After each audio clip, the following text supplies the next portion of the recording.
Hi అందరికీ నమస్కారం. ఈరోజు ఈ వీడియోలో వరి నాటడానికి ముందు ప్రధాన పొలం తయారీ గురించి ఈ వీడియోలో తెలియజేస్తాను.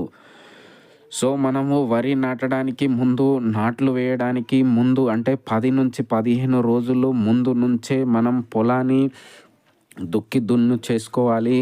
అదేవిధంగా దాని తర్వాత దమ్ములు కూడా చేసుకోవాలి. ఈ విధంగా ఇప్పుడు చూడండి, 15 రోజుల ముందునే మనము పొలాన్ని దమ్ము చేసుకోవాలి.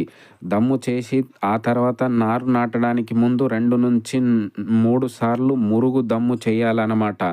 దాని తర్వాత పొలం అంతా చెక్కతో కానీ, జంబుతో కానీ, ట్రాక్టర్తో కానీ, లెవెల్లర్ కానీ, దాంతోపాటు మనకు ఆ ట్రాక్టర్కి అటాచ్మెంట్ చేసినటువంటి లెవెలర్తో లెవెలింగ్ చేసుకొని చదును చేసుకోవాలి. అలా మనం సమాంతరంగా చదువు చేసుకోవాలి, లెవెలింగ్ చేసుకోవాలి బాగా.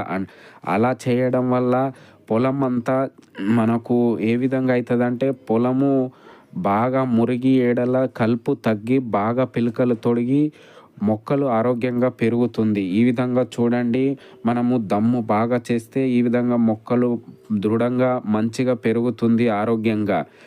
అదేవిధంగా ప్రతి 2 మీటర్కి మధ్యలో 30 సెంటీమీటరు కాలిబాటలు తీయడం వల్ల మొక్కలకు గాలి బాగా తగిలి వెలుతురు బాగా సోకి దీనివల్ల చీడపీడలు అంటే పురుగులు, తెగులు ఉధృతి కొంతవరకు తగ్గుతుంది అన్నమాట. కావున మనము కంపల్సరీ నాటడానికి ముందు ప్రతి 2 మీటర్కి మధ్యలో 30 సెంటీమీటర్ కాలిబాటలు వదిలిస్తే మంచి మొక్కలకు, అంటే ఇంతకుముందు చెప్పిన విధంగా చీడపీడలు ఏం రావు అన్నమాట, తక్కువ వస్తాయి.